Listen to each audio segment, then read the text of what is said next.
Assalamualaikum warahmatullahi wabarakatuh. Kami dari kelompok 2 Humas dan Keprotokolan akan menjelaskan tentang pentingnya humas dalam sebuah organisasi. Nah, yang pertama, apa sih pengertian dari humas sendiri? Nah, humas sendiri adalah usaha terencana untuk mempengaruhi pandangan melalui karakter yang baik serta tindakan yang bertanggung jawab. Tindakan tersebut didasarkan atas komunikasi dua arah yang saling memuaskan. Jadi, komunikasi dari organisasi ke publik dan publik ke organisasi. Nah, dari dua arah tersebut harus tercipta rasa puas atau terselesaikannya sebuah masalah dari menjembatani kedua kubu tersebut. Nah, yang selanjutnya adalah pengertian dari organisasi. Nah, organisasi adalah kesatuan sosial yang dikoordinasikan secara sadar dengan sebuah batasan yang relatif dapat diidentifikasi, yang bekerja atas dasar yang relatif terus-menerus untuk mencapai suatu tujuan bersama atau sekelompok tujuan. Saya akan menjelaskan fungsi humas dan organisasi. 1. Memberikan saran kepada pihak manajemen hal-hal yang berkaitan dengan berbagai kebijakan yang diambil serta dampak dari kebijakan itu bagi publik. Yang kedua, mengkoordinasikan berbagai kegiatan komunikasi organisasi. Yang keempat, mencari tahu atau mencari informasi tentang opini publik terhadap organisasi. Yang keempat, menyediakan sarana bagi upaya-upaya organisasi untuk mengkomunikasi atau menjalin hubungan dengan publik.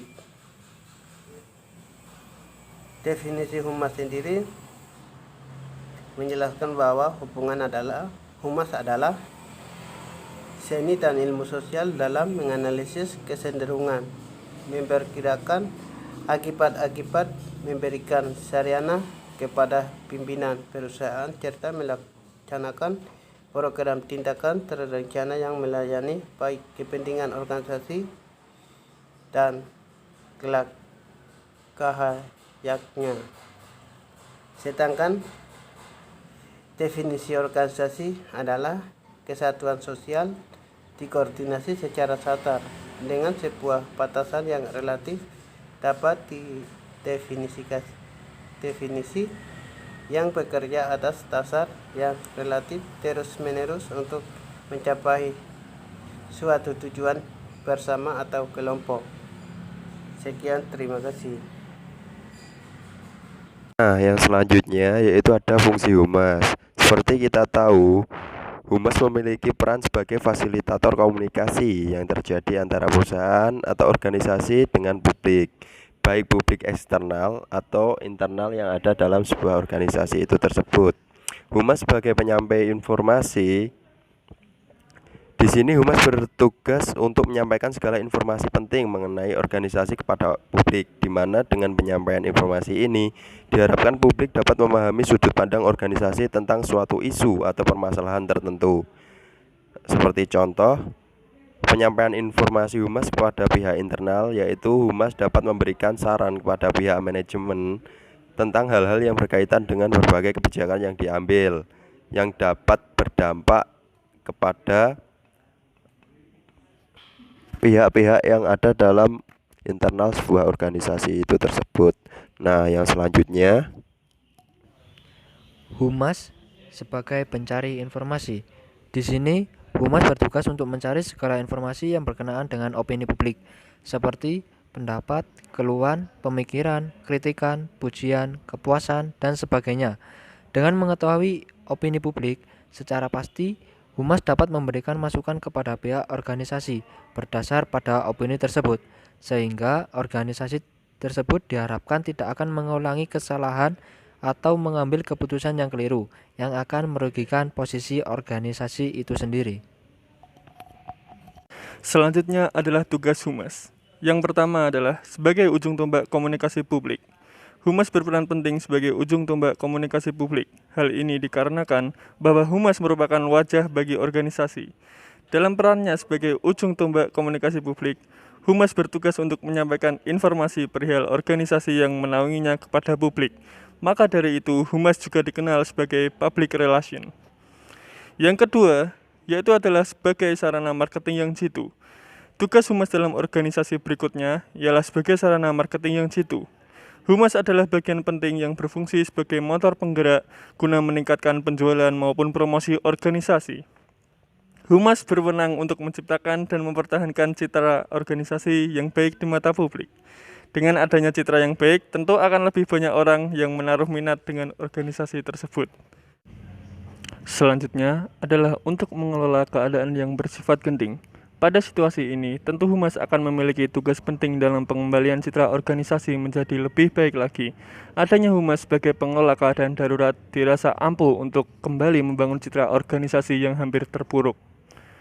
Yang keempat adalah berperan untuk menjaga hubungan baik dengan berbagai media. Tugas humas dalam organisasi berikutnya adalah untuk menjaga hubungan baik dengan berbagai macam media.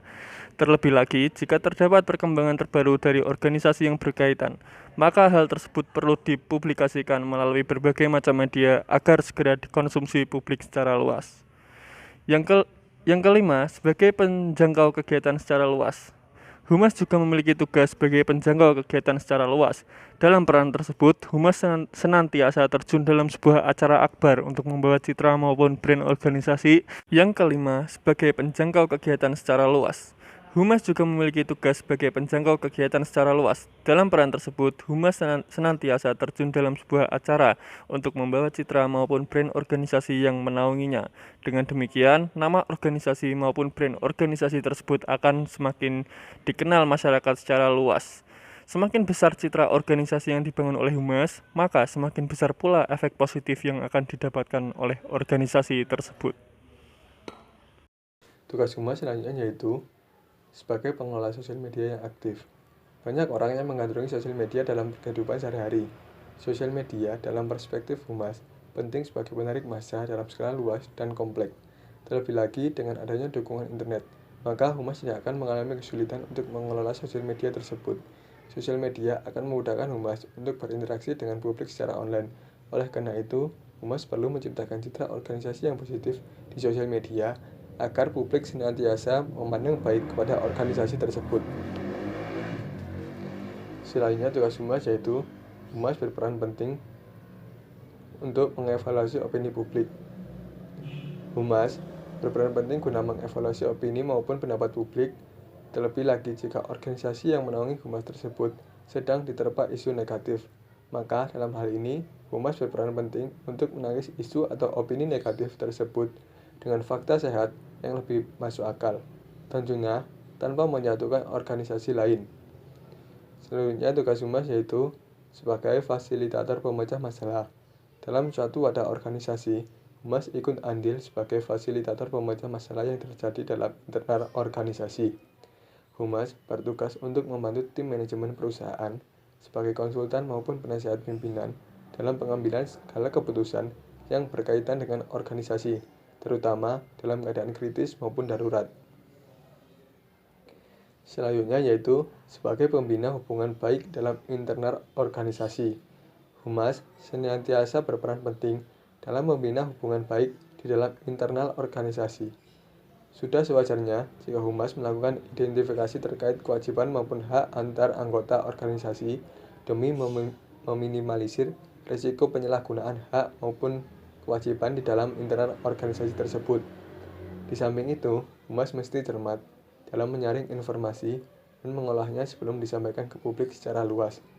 Humas harus pintar dalam memilih informasi mana yang perlu disampaikan ke publik dan mana yang tidak perlu.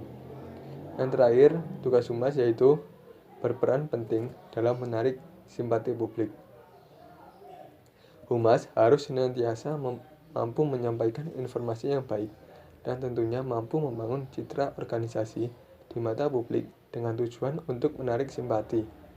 Simpati publik yang diciptakan oleh humas adalah simpati yang bersifat positif, dan menguntungkan bagi organisasi tanpa merugikan pihak lain.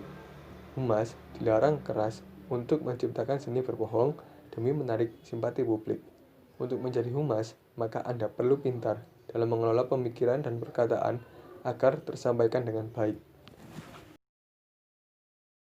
Jadi yang selanjutnya yaitu pentingnya humas dalam organisasi. Nah, saat ini itu organisasi atau perusahaan itu udah menggunakan humas sebagai salah satu cara untuk memecahkan masalah yang dihadapi.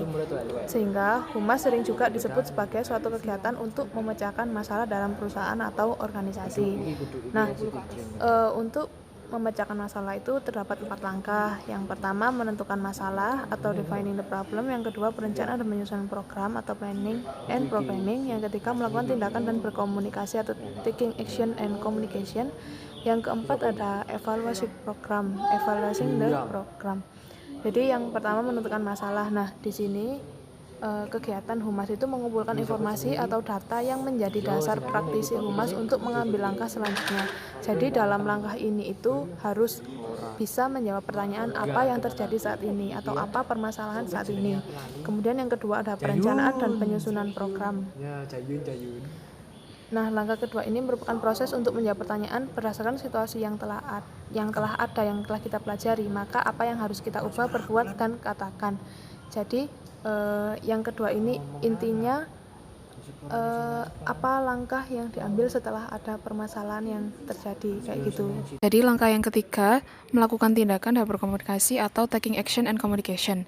Nah, di langkah ini setelah kita merencanakan dan menyusun program di step yang kedua, kita melakukan kegiatan dan melakukan komunikasi yang sejak awal dirancang tersebut untuk mencapai tujuan dan mencari penyelesaian masalah. Terus yang terakhir ada evaluasi program atau evaluating the program. Yang terakhir ini sesuai namanya evaluasi, ya kita menilai atau mengevaluasi persiapan, pelaksanaan, dan hasil-hasil program yang sudah kita lakukan di 3 step yang pertama.